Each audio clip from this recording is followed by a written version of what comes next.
So the Equity Hawks, they had a piss poor performance yesterday against Interclub, and they were able to beat the ASPAC team today 87-69. So let's just talk about this. So this game was just decided all the way in the second half, because in the first half it was just back and forth, but in the second half is when the Equity Hawks just pulled away, and they had a good shooting.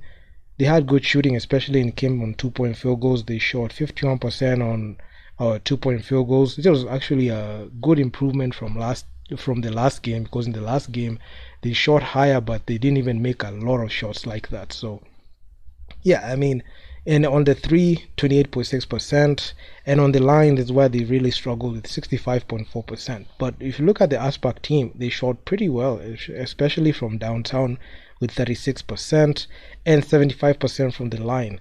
And even despite the Equity Hawks out rebounding the ASPAC team 58 total rebounds, the ASPAC team only 54 rebounds shy. So it was a very, very decent performance, especially on the rebounds department. But in the other stats that they got dominated a lot, you could see on the points in the paint was the one that was much more glaring, because this time they were scoring inside. They had very poor defense yesterday, but in this game they managed to like improve their offense a bit. And I honestly feel like the ASPAC team was not a good team. It's not a team that I can consider like an above average team, because the two above average teams are REG and Interclub. And looking at the way like they played, they had a very good game. And one thing I've seen with the Equity Hawks is they have very good games when they shine on these teams that are weak, especially when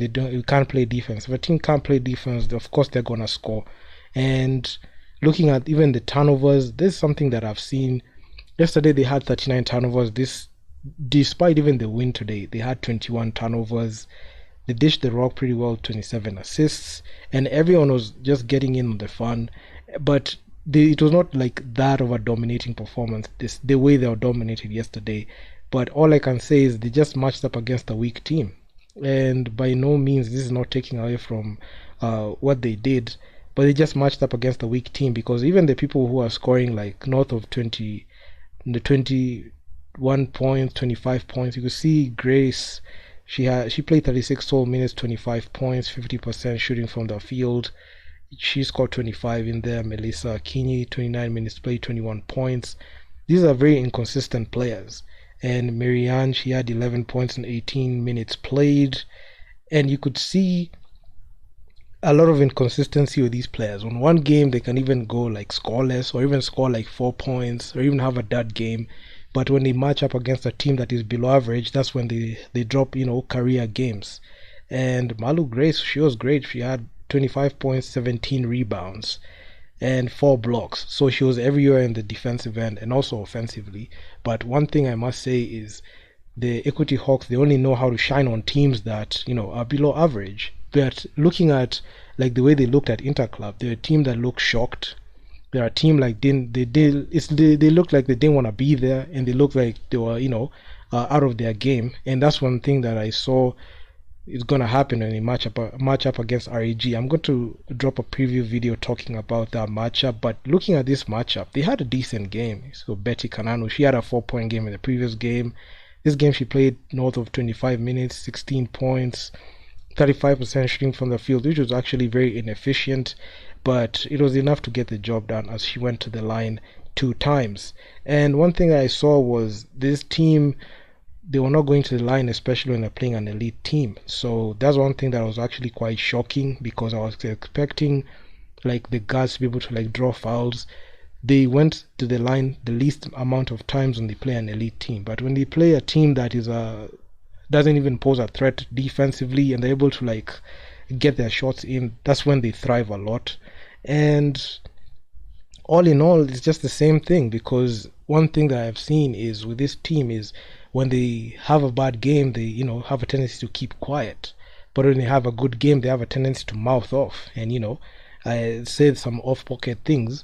And it's funny to me that they don't keep that same energy, because if you look at this one can really inflate the team and say that, oh, they only had a bad game. It's only one game that they had that was poor.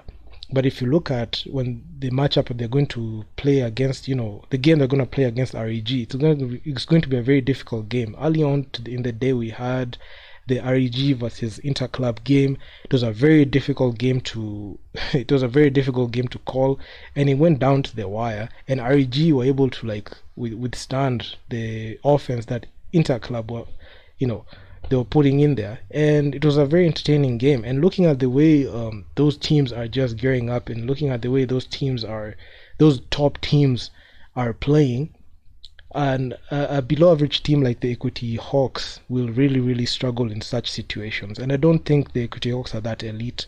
They just found a team that it was just an easy win. And Marilisa Omondi also, she had 1 point, 0 for 4. She only made a shot on the line. Some notable mentions who scored 0 points, but Cynthia Mauero, she only played 5 minutes, 0 points. Actually, she did absolutely nothing apart from grabbing 2 rebounds. Rachel Odhiambo, 2 points. Beryl Akoth, only 0 points on 3 minutes played. Deborah Atieno, she was actually the main ball handler. On 28 minutes, she only scored 2 points. And she only made 1 2-point field goal. And she was 1 for 3, and she only attempted 3 shots. She had 7 assists, 3 rebounds. She tried to be efficient on the other side, on the other aspect of the ball with their 7 assists. But the funny thing is, I don't see the Equity Hawks guys having even the IQ to know when to pass or when to even score the basketball. So that's one thing that is very confusing with this team. And there's a lot of hero ball, and there's a lot of crude plays. I'm yet to see a high IQ play. The only reason why they scored was the fact that they were playing a weak team. They didn't pose any threat on defense, and they were able to eat. They were able to eat pretty well. And it's only one player from the other team that scored double digits. Not even double digits, like over 20 points, because there were 2 players who scored double digits. Then looking at even the other team members of the roster, you could only see it's only 4 players that scored 10 points or more. I'm not advocating for every player to score the basketball, but all I'm saying is it's making sure that every player is knows their role and knows what they're supposed to do. Because as much as you have players that are not scoring as much, what are they doing on the other side of the basketball? There are no blocks, there are no steals, there's nothing. Even drawing fouls, even going to the line, nothing. So all in all, Equity just played a weak team, and this one is just going to inflate their ego. And I've also seen on the comments of one of my posts, they just talking a lot of smack. I mean, I'm just laughing, playing a weak team and just winning and overinflating your ego, thinking that you've won. I'm waiting to see that matchup tomorrow against REG. That's actually going to be a very tough matchup for the Equity Hawks. They're just going to experience the same thing that they experienced with Interclub.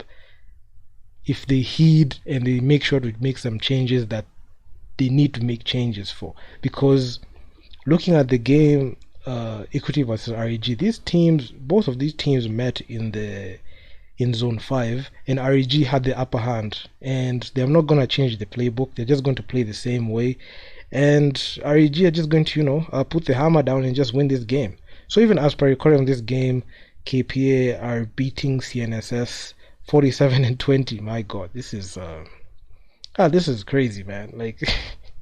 KPA just put the hammer down on CNSS, and it's just such a great thing to see. At least both Kenyan teams are winning. Both Kenyan teams are winning the basketball games today. And also, just to mention, Nairobi City Thunder are hammering the Ulinzi Warriors as we speak. I believe that game is almost over. But anyway, I mean, I'm so excited to have this performance. But one thing must be clear: this does not erase the poor performance yesterday. The only reason as to why they were able to win this game was because they were playing a weak team. So when they match up against an elite team, you get the performance that they got in the interclub game, where they only scored 55. They were only held to 55 points. They only scored 87 in this game just due to the fact that they were just playing a weak team that was not showing up on defense. All these career high performances that sweep everything under the rug. All these players are very inconsistent. That's number one. and number two, they only thrive when the other team is weak. But if the other team is elite, they struggle, and that shows, and that tells you, like, the Equity Hawks, they're supposed to be the top, quote unquote, best team in the country, but unfortunately they're a big fish in a small pond. Maybe that pond can be KBF, that pond can be Zone 5. It is Zone 5, but that pond cannot be the continent, because right now the Equity Hawks are the weakest team in that group. They can't beat Interclub, and I don't think they have what it takes to beat REG. The only team that they could beat is this ASPAC team. So it was just an easy dub for them, and full credit to them. Of course, they have to win this game, they have to show up and win this game. But that game against RAG, I'll drop a preview talking about that, because both the Equity Hawks and RAG have played a couple of games.